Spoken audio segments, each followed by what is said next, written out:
ગાંધીએ કીધી કે આ લોકોને આઈડેન્ટિટી નથી મળતી. પણ મને બહુ જ ખરાબ અનુભવ છે કે આપણે જેટલો તમે સ્નેહ અહીંયા આપો છો, હું નોર્મલ સ્કૂલમાં છું, નોર્મલ છોકરાઓ સાથે રહું છું, પણ ઘણીવાર મને એવું થાય છે કે આપણા છોકરાઓમાં જે સેન્સિટિવિટી છે, જે સમજ શક્તિ છે, જે ગ્રાસ્પિંગ પાવર છે, એ નોર્મલમાં નથી. છતાં પણ આપણા છોકરાઓને સાઇડલાઇન કરી દેવામાં આવે છે. ગવર્મેન્ટ પણ અત્યારે 3% રિઝર્વેશન્સ રાખ્યા છે હેન્ડીકેપ માટે. પણ ખુદ મારો બાબો રાજકોટની સ્કૂલમાં એડમિશન નથી મળ્યું. હું બોમ્બે હતી, ત્યાં સેમ્પલ પાલસી છે મારા બાળકને, 33 વર્ષનો છે, નિસર્ગના. અને એને અમે 7 વર્ષ માટે ત્યાં મુંબઈમાં એની ટ્રીટમેન્ટ કરાવી, પછી રાજકોટ લઈ આવ્યા. મને તો ત્યારે જન્મ વખતે ડૉક્ટર એમ જ કીધું હતું કે પડીકું વાળી લ્યો, કાંઈ જ નહીં થાય.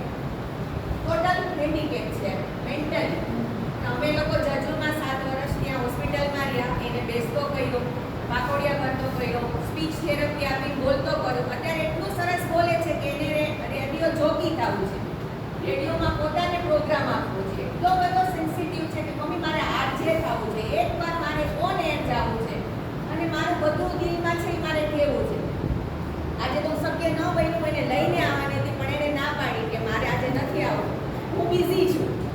એ મને એમ કહે છે કે હું બિઝી છું, પણ હું જ્યારે જોઉં છું ને, આપણે આને કમ્પેરિઝન કરું છું ને, ત્યારે મને એમ કહે છે કે તમે જે પણ કાંઈ કરો છો, ગમે તેનું 10%, 20%, 30%, પણ એ ટકા 100% બરાબર છે. નોર્મલને તો સૌ કોઈ કરશે, પણ આપણે જે કરીએ છીએ ને બાળકો માટે, સૌ કોઈ આપણને શું કહે છે ખબર છે? તમારો છોકરાઓ છે ને તમે કરો છો.